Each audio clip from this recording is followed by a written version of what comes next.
Very good morning to all of the students of class 10th. Now, this is your Prabhat sir. Yes, Prabhat sir. Your computer teacher.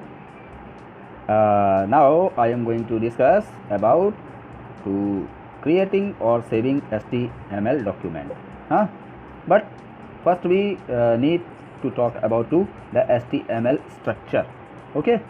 So now we have discussing about the most basic structure needed for creation of any web page. यानी जब आप HTML का document create करना चाहते हैं तो HTML का document create करने के लिए आपको इस डायग्राम को ध्यान से समझना होगा। ये ध्यान से देखिए, ये एक HTML डॉक्यूमेंट का क्रिएशन है, ये है ना। यहाँ पर आप देख रहे हैं HTML। सबसे पहले हमने टेक्स्ट में लिखा HTML।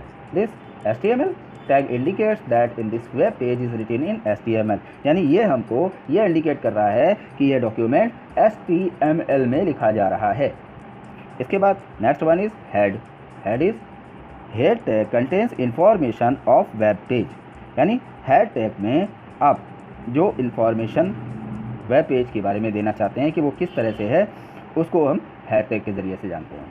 हेड के बाद आता है टाइटल, यानी उस वेब पेज का आप टाइटल क्या रखना चाहते हैं।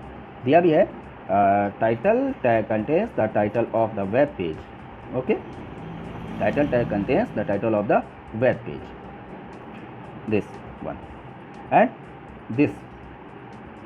टाइटल के बाद जो टैग्स के अंदर आप लिखेंगे, जो इन एंगुलर ब्रैकेट के अंदर लिखेंगे, this section is use for the title and technical information of web page. यानी उस टाइटल के बारे में जितनी भी जानकारी आपको देनी है वो इस जगह पर लिखी जाएगी।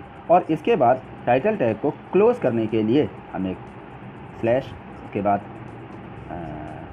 TITLE टाइटल को क्लोज करते हैं, तो इसे हम क्लोजिंग टैग के नाम से जानते हैं, और ये इनको हम ओपनिंग टैग के नाम से जानते हैं। इसके बाद आते हैं हेड टैग की तरफ, है। यानी कि अब यहाँ से हमारा हेड सेक्शन क्लियर होता है, यहाँ से हेड सेक्शन क्लियर होता है, तो हमें हेड सेक्शन को भी क्लोज करना पड़ता है।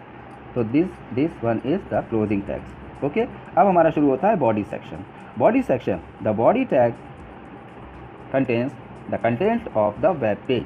The body tag contains the content of the web page. यानी इस बॉडी टैग में आप जो भी HTML के लिए जो भी लैंग्वेज या डॉक्यूमेंट तैयार कर रहे हैं उसके बारे में जितनी भी इंफॉर्मेशन दी जाएगी वो बॉडी टैग के अंतर्गत ही दी जाती है। यहाँ से हम बॉडी टैग के इंफॉर्मेशन को लिखते हैं। This section is used for all information that we want to show in web page. Understand? And the next is it is the body tag close. यानी कि सारी इंफॉर्मेशन लिखने के बाद आपको उस बॉडी टैग को भी क्लोज करना पड़ेगा। This is the starting and this is the close. तो यह भी मैंने आपको बताया था कि जो भी टैग स्टार्टिंग और क्लोजिंग दोनों के साथ आता है उन्हें हम कंटेनर टैग कहते हैं। क्या कहते हैं? Container tags. अंडरस्टैंड? या कंटेनर एलिमेंट बोल सकते हैं। फिर आफ्टर दैट जब हमने अपना डॉक्यूमेंट यहाँ से बॉडी टैग के अंतर्गत क्रिएट कर लिया, तो इसके बाद जब हमारा काम फिनिश हो जाता है तो हमें इस HTML, ये हमने स्टार्टिंग की थी HTML की, तो यहाँ से हमें क्लोजिंग भी करनी पड़ेगी HTML की। ये this one is the closing of HTML। यानी this tag indicates the end of the web page. Understand? The tag indicates the end of the web page. Okay, understand? हाँ, तो इसको आपको कॉपी पर ड्रॉ कर लेना है बहुत अच्छे से। अच्छा, अब हम चलते हैं कि HTML का डॉक्यूमेंट बनाने के बाद creating and saving HTML document, कि हम स्टार्टिंग कैसे करते हैं और उसको सेव कैसे करते हैं। तो सेव करने के लिए ये इतना आसान नहीं है कि जैसे हम लोग डॉक्यूमेंट को सेव करते हैं MS वर्ड या MS एक्सेल की फाइल में, थोड़ा सा अंतर है, ज़रा ध्यान से समझिएगा। Creating and saving HTML document, if you are using a notepad to create HTML document, the steps are as follows. There are 6 steps. That's number 1, open notepad by clicking at start, all program, accessories, notepad. पहले start button पे click करिए, फिर all programme पे, फिर accessories पे, फिर notepad पे। इसके बाद type the HTML document in notepad. HTML document को इसी तरह से टाइप कर लीजिए जैसे अभी मैंने आपको बताया था। Step 3, to save the document. Document को सेव करने के लिए क्लिक करना पड़ेगा आपको फाइल मेन्यू और इसके बाद सेव एज कमांड पे।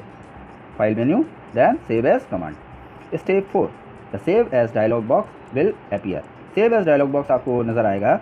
और स्टेप 5 में in save as dialog box, इस save as dialog box after selecting the desired folder give the desired file name along with the extension .html और .stm in the file name box। यानी कि जब आपको इसको save करना है तो सेव एज डायलॉग बॉक्स में जा कर के आपको फाइल नेम और फाइल नेम के बाद .htm या फिर .html एक्सटेंशन लगाना ज़रूरी होता है। और after that step 6 click save button, click save button. हाँ एक चीज़ और, स्टेप 5 में HTML फाइल लिखने के बाद आपको नीचे एक और डायग्राम मिलता है, उसमें आपको करना है ऑल डॉक्यूमेंट्स या all formats. Step 6 click save button. इसके बाद सेव बटन पर क्लिक कर दीजिए। The HTML document will be saved in the document as HTML document.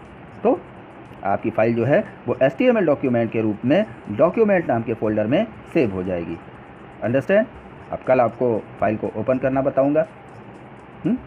तो आज आपने HTML स्ट्रक्चर अच्छे से समझ लिया होगा, I think. Okay, now be safe and stay at home and be healthy and be safe. Okay, good bye.